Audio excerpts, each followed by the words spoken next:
Hi, thank you for having me here today. So few things really seem as easy today in entertainment as ABC. Clearly, technology has changed the business model, and the consolidation of technology and entertainment has really changed the business and its consumers.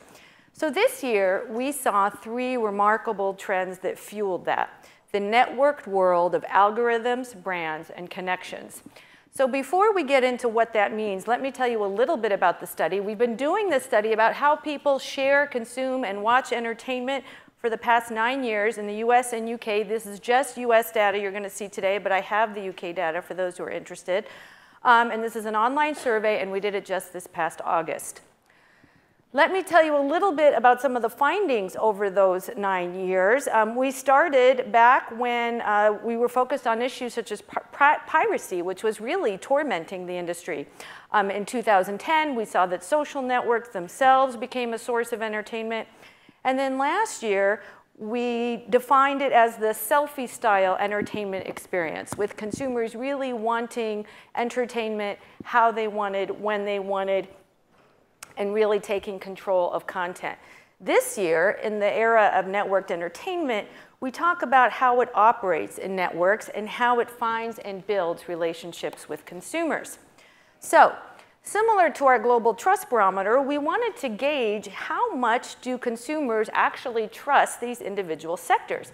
Now, not surprisingly, technology is the most trusted sector, as it has been universally as long as we've been studying it around the world in our global trust barometer. And that's likely due to the fact with the relationship people have with technology. Think about how you feel when you accidentally left your phone at home, or even worse, lost it. We carry it with us all the time. We completely feel lost when we don't have it. Technology is also perceived as making our lives simpler and better, and those are all really trust-building attributes. What's also interesting in terms of brands and media is that people don't need media to build relationships with brands anymore. They actually build relationships direct with the consumer, bypassing the media entirely. So here is really where we begin to see the trend of the blurring of lines. Consumers trust content creators and distributors equally in terms of creating entertaining content. The source of content creation has changed dramatically, with technology now being the common denominator. Now, I'm going to ask you to keep this slide in mind because I'm going to refer back to it in a little bit. Now, every year we ask this question, open-ended: when you think of an entertainment company, which company comes to mind? Now, even without telling you the precise company names, and I do have them for those who are interested, this finding really further solidifies the changing face of entertainment. For the first time, the #1 company mentioned, again, open-ended, was an online streaming platform, and 2 streaming companies in the top 5. And here's just another way to see it, and another way to show that dramatic shift from just 5 years ago, when 10 out of the 10 mentioned were all either studios or traditional networks. One more proof point revealing just how the relationship between technology and entertainment has been solidified for the consumer. Okay, so no surprise here that consumers are inundated with content. So much so that distraction is actually the norm. 93% used multiple devices simultaneously. 85% are likely to multitask. But what's perhaps more interesting is that while it seems everyone is multitasking, 79% are also on searching for content related to what they're watching. Now, this presents entirely new opportunities for brands to engage, as well as an interesting tension between having too much content while still looking for more. And this is where we begin to see the importance of algorithms or data. Sure, everyone in this room knows the evolution from content is king to distribution being King Kong. But this year, we found that predictive data, predictive recommendations, are actually seen as a value add in today's entertainment ecosystem. Most of the respondents, it turns out, are comfortable with predictive recommendations, with 60% saying they are very or somewhat likely to provide personal information to secure more recommendations. And these figures are even higher among millennials. Now, consumers do obviously have some reservations when it comes to the power of big data. 46% see it as distracting, 52% seeing it as a breach of privacy. But 69%, it helps me navigate and prioritize the overwhelming amount of entertainment. 74% provide wider exposure to a variety of content. And 80%, it enhances my viewing experience. We live in a world filled with so much content consumed on so many devices that people are willing to provide personal information in order to help navigate this world. Anyone who saw the opening monologue of the Emmys and the spoof about how much the overabundance of television there is. One reporter figured it out that if you started on January 1st and caught up with one different scripted 2015 primetime TV series per day, you could not finish by the end of the calendar year. In fact, you wouldn't even come close. And here's just another proof point that video streaming platforms have the most dense options, are the most complex, the most ever-changing, and that is where predictive is seen as the most beneficial.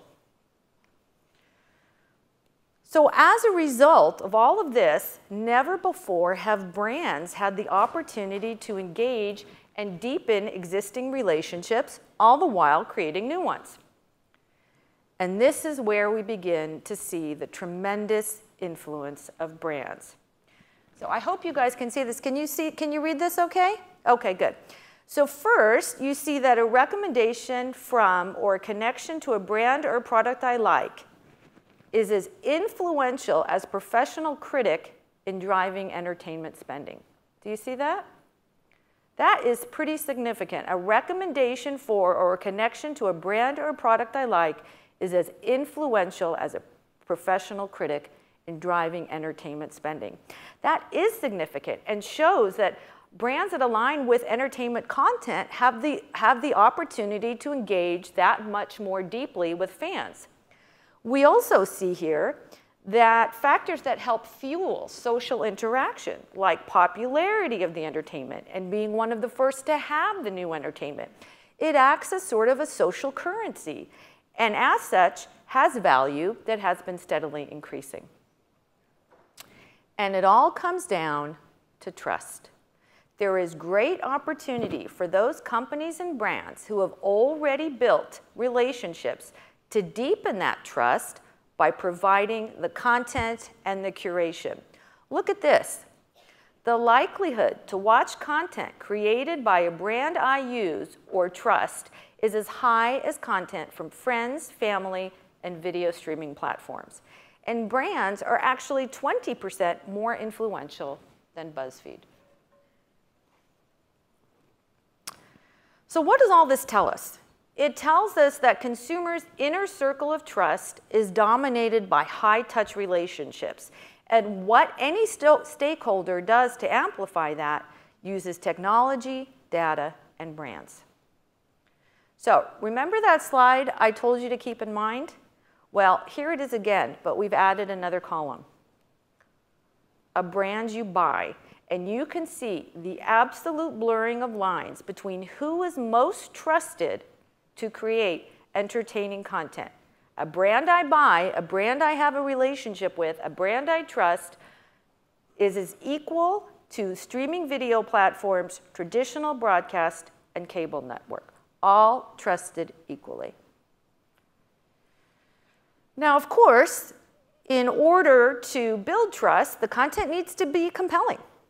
And there are certain attributes which might not be surprising. It has to be personal. It has to be authentic. We sort of know that. But what is a bit more surprising are the two other findings. It has to be connected, and it has to be informative. It has to tell people something they don't already know. And what's interesting and what thread one runs through all of this is that they are all relationship and trust building attributes. So, why does it matter? Why does it matter? Here's why it matters. 37% will pay attention to future content from the company. 34% will recommend the company to a friend, family member, or colleague. This is what happens when you provide compelling entertainment content. 29% will choose to buy the company's products or services, and also 29% share positive company opinions or experiences, all because they see the entertainment content as compelling. So, to wrap it up, there is a new age of entertainment. Technology platforms have set the bar high, and data is seen as a high value add in the world of entertainment overload. Permission for brands to harness their unexpected power to build networks between consumers and drive sharing strategies. And consumers make entertainment decisions based on existing relationships, based on trust, and the opportunities for brands to focus on those consumers that they already engage with. This new model is really about that blend between art and science. And to compete in this world, to compete in this content overload and this networked entertainment system, one must think like a disruptor. So to be the Uber of entertainment, whether you're a studio, whether you're a distributor, whether you're a brand, remember that it's the platform, sharing, and data that drives value, and in so doing, builds a relationship with the consumer.